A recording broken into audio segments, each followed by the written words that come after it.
Hello বন্ধুরা, সবাইকে আসসালামু আলাইকুম। কেমন আছো তোমরা সবাই? আশা করি আল্লাহর রহমতে সবাই ভালো আছো। এনিটাইম স্কুল এন্ড কলেজের পক্ষ থেকে আমি ফাতেমা জিন্নাত মাইশা তোমাদের সকলকে জানাই আন্তরিক শুভেচ্ছা এবং অভিনন্দন।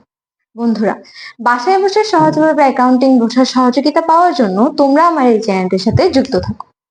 আমি এই চ্যানেলে অ্যাকাউন্টিং এর যাবতীয় সকল ধরনের বোর্ড প্রশ্নের সমাধান নির্ভুলভাবে করে দেওয়ার চেষ্টা করব। তাই এই ধারাবাহিক ক্লাসগুলোর ডেইলি আপডেট পেতে আমার এই চ্যানেলটিকে সাবস্ক্রাইব করে পাশে থাকা বেল আইকনটি ক্লিক করে রাখো।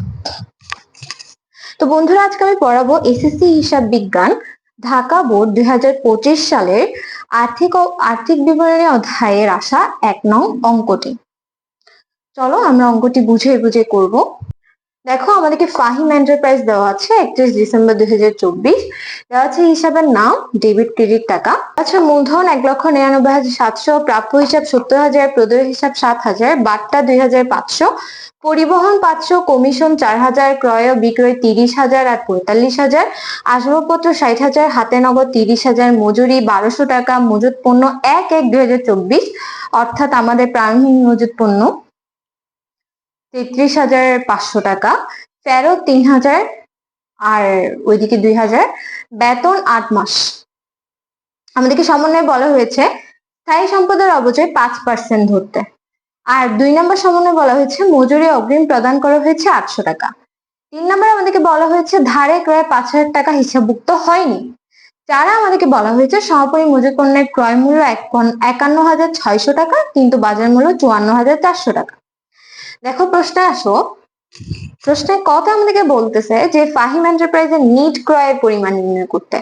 খতে আমাদেরকে বলা হচ্ছে একটা মোট মুনাফা বা ক্ষতির পরিমাণ নির্ণয় করতে। গতে আমাদেরকে বলা হয়েছে মোট মুনাফা 61,500 টাকা ধরে উপরোক্ত তথ্যের আলোকে পরিচালন মুনাফা বা ক্ষতি নির্ণয় করতে। অর্থাৎ এখানে পুরো অঙ্ক করা লাগবে না। তো চলো এটা আমরা ধাপে ধাপে সলভ করা শুরু করি। তো বন্ধুরা, আমরা প্রথমে একের ক সলভ করবো। একের ক আমাদেরকে নিট ক্রয়ের পরিমাণ বের করতে বলা হয়েছে। তো দেখো, প্রথমে যদি আমরা নিট ক্রয় বের করি তাহলে অবশ্যই আমাদের কি লাগবে? ক্রয় লাগবে, তাই না? লিখবো ক্রয় 30,000 টাকা। এখন দেখো বন্ধুরা, আমরা ক্রয় যেহেতু মিলে দেখবো এর সাথে কি অন্যান্য কিছু যোগ বা বিয়োগ হবে কিনা। দেখো, আমাদের এখানে ফেরত দেওয়া আছে, ফেরত দুইটা দেওয়া আছে, আমরা কোনটা নিব? 3,000 নিব নাকি 2,000 নিব? বন্ধুরা খেয়াল রাখবে, ক্রয় যেহেতু করেছি আমার ক্রয়ের যে হিসাবটা ওইটা হচ্ছে ডেবিট হিসাব, ঠিক আছে? তো এখন যখন ক্রয় ফেরত চলে আসতেছে অর্থাৎ এটা কিন্তু বিপরীতার্থ বোঝাচ্ছে, তাইলে কি হবে? এটা অবশ্যই ক্রয়ের বিপরীত হবে, অর্থাৎ ডেবিট হিসাবের বিপরীত কি? ক্রেডিট হিসাব। তাহলে অবশ্যই কি ক্রয়কে হ্রাস করবে। ক্রয়কে হ্রাস করা মানে কি? মাইনাস করা, মাইনাস ফেরত 2,000 টাকা। তাহলে আমাদের কত আসে? 28,000। এরপর দেখো বন্ধুরা, সমন্বয়ে দেখো আমাদেরকে বলা হচ্ছে যে ধারে ক্রয় করা হয়েছে 5,000 টাকা, যেটা আমি হিসাবভুক্ত করিনি। তাইলে দেখো, আমি যেহেতু এক্সট্রা ক্রয় করছি তাহলে কি আমার ক্রয় বৃদ্ধি পাচ্ছে। ক্রয় বৃদ্ধি পাইলে কি করব? আমরা যোগ করব। তাহলে এখানে লিখবো অলিখিত ক্রয়। তাহলে আমাদের আসে 33,000। সমাধান করব একের খ। একের খতে আমাদেরকে বলা হয়েছে যে ফাহিম এন্টারপ্রাইজের মোট মুনাফা বা মোট ক্ষতি নির্ণয় করার জন্য, ঠিক আছে? তাইলে আমি এখানে ফাহিম এন্টারপ্রাইজ অর্থাৎ প্রতিষ্ঠানের নাম, বিশদ বিবরণী এবং 2024 সালে 31 ডিসেম্বর তারিখে সমাপ্ত বছরের জন্য মানে এগুলা লিখে ফেলছি। তারপর আমি ঘর করলাম। তো আমাদের আগে জানতে হবে যে আসলে মোট মুনাফাটা কিভাবে বের করে, ঠিক আছে? আমি এখানে একটু লিখে দিচ্ছি মোট মুনাফা নির্ণয়ের সূত্রটা। মোট মুনাফা যখন নির্ণয় করবা তোমরা ফার্স্টে বিক্রয় বের করবা, নিট বিক্রয়, ওকে? তারপর এখান থেকে মাইনাস হবে কি? বিক্রিত পণ্যের ব্যয়।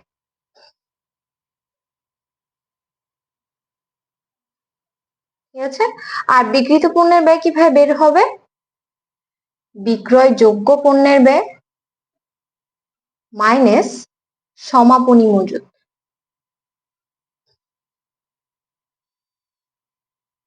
এই জিনিসটা কিন্তু আমাদেরকে দেখানো হয় না। আমরা কিন্তু সচরাচর কি করি? ব্যয়গুলো লিখি, ব্যয়গুলো যোগ করে কি আসে আমরা সেটা জানি না, আমরা এটা থেকে সমাপনী মজুত বাদ দিই। তবে এটা তোমরা যখন আগে থেকে অ্যাডভান্স লেভেলে শিখে ফেলবা তাহলে তোমাদের জন্য আরো বেটার হবে। আমরা অঙ্ক করলে সেটা আমি তোমাদেরকে দেখাই দিব যে বিক্রয়যোগ্য পণ্যের ব্যয়টা আসলে কি। আমরা এখন নিট বিক্রয় নির্ণয় করব। প্রথমে তাইলে আমাদের বিক্রয় লাগবে। বিক্রয় কত? 45,000। তাহলে আমরা এখানে লিখবো 45,000। এখন দেখো আমাদেরকে কিন্তু ফেরত দেওয়া ছিল দুইটা, তার মধ্যে 2,000 টাকা তো ক্রয়েরটা, এখন বিক্রয়ের ফেরত। সেম ভাবে বিক্রয় যেহেতু ক্রেডিট হিসাব, বিক্রয় ফেরত কি হবে? ডেবিট হিসাব হবে, তাহলে 3,000 টাকা। তাহলে মাইনাস ফেরত,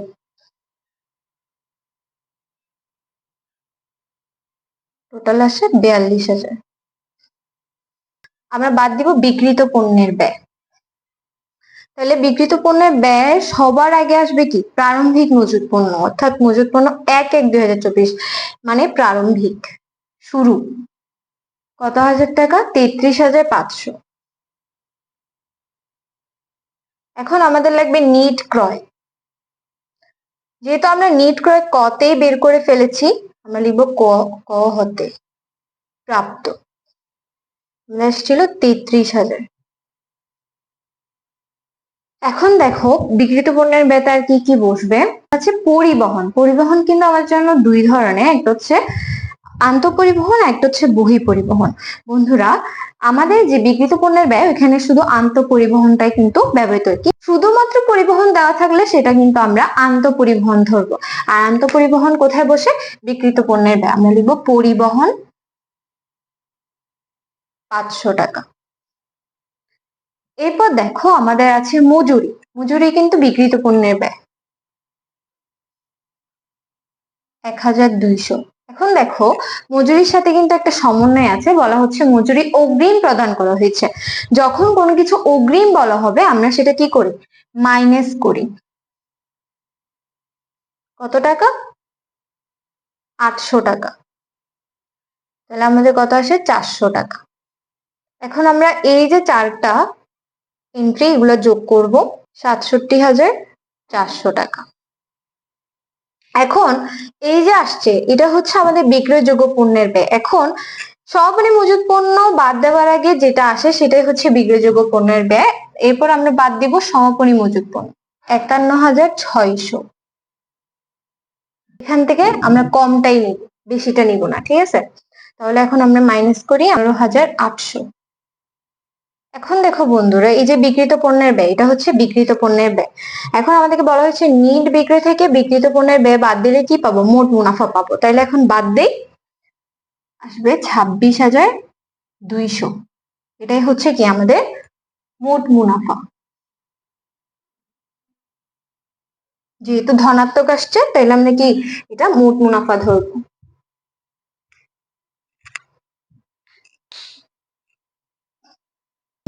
একের গতা আমাদেরকে বলা হয়েছে যে মোট মুনাফা 61,500 টাকা ধরে পরিচালন মুনাফা নির্ণয় করার জন্য। তাহলে আমাদের অঙ্কটা দেখো কিভাবে হবে। আমরা যেহেতু পরিচালন মুনাফা বের করব, মোট মুনাফা থেকে পরিচালন ব্যয়টা বাদ দিব। তাহলে আমরা পেয়ে যাব কি? পরিচালন মুনাফা। তাহলে আমাদেরকে মোট মুনাফা তো দেওয়া আছে প্রশ্ন, আমরা লিখবো মোট মুনাফা প্রশ্নে প্রদত্ত 61,500 টাকা। আমরা এখান থেকে বাদ দিব পরিচালন ব্যয়। পরিচালন ব্যয় হচ্ছে সেই সকল ব্যয় যেগুলা একটা ব্যবসা প্রতিষ্ঠানের দৈনন্দিন কার্যক্রম পরিচালনার জন্য যে ব্যয় করতে হয়।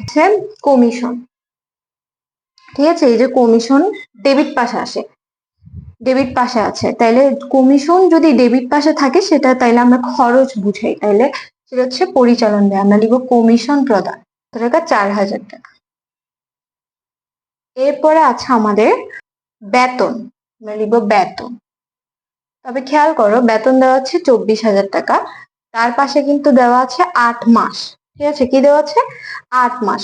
অর্থাৎ এখানে যে 24,000 টাকা সেটা কিন্তু হচ্ছে মাত্র 8 মাসে। আমাদের অঙ্ক হচ্ছে 12 মাসের। তাহলে বন্ধুরা আরো কয় মাসের বাকি আছে? বকে আছে। যেহেতু 12 মাস থেকে কম, তাহলে কি আছে? আমাদের বকে আছে। ঠিক আছে, এখনো বেতন দেওয়া হয়নি, তাহলে আরো 4 মাসের কি আছে? বকে আছে। তাহলে আমরা এই যে 24,000-কে যদি 8 দিয়ে ভাগ করি, তাহলে আমরা 1 মাসেরটা পাবো, অর্থাৎ 3,000। তারপর 3,000-কে আমরা 4 দিয়ে গুণ করবো, তাহলে 3×4 12,000 হয়ে যাবে। জিনিসটা আমরা এখানে করি যোগ বকেয়া। আমরা কি করব, 24,000-কে 8 দিয়ে ভাগ করব, 4 দিয়ে গুণ করব, আমাদের চলে আসে কত, 12,000। তাহলে আমাদের টোটাল হচ্ছে 36,000। এখন দেখো সমন্বয় খেয়াল করো, স্থায়ী সম্পদের উপর অবচয় 5%। স্থায়ী সম্পদ এখানে কোনটা, আসবাবপত্র, তাহলে আসবাবপত্রের উপর আমরা 5% অবচয় ধরবো, তাহলে লিখবো আসবাবপত্রের অবচয়।